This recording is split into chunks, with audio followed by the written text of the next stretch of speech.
Chicken breast menu សម្រាប់អ្នកដែលគាត់ធន់នឹងការស្ងោរធុំមាន់ញ៉ាំត្រាៗណាដំបូងយើងមកកាប់សាច់ធុំមាន់របស់យើងជាដុំតូចៗចឹងមក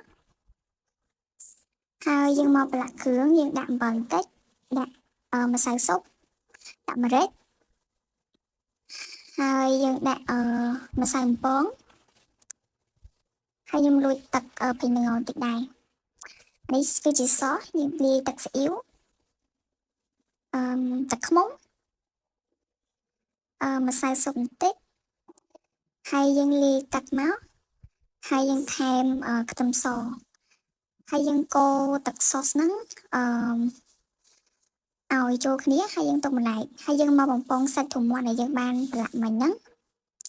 យើងបំពងវាដាក់ភ្លើងតិចខ្លាញ់តិចបានហើយពេលដែលវាឆ្អិនល្មមយើងចាក់ទឹកសុសនឹងចូលហើយយើងចាំឲ្យសាច់មាន់ហ្នឹងវារីងទឹកសុសនឹងអស់ហើយយើងរោយល្ងតិចចឹងមកហើយខ្ញុំជិតញ៉ាំហើយខ្ញុំដាក់ម្ទេសថែមតិចចឹងទៅ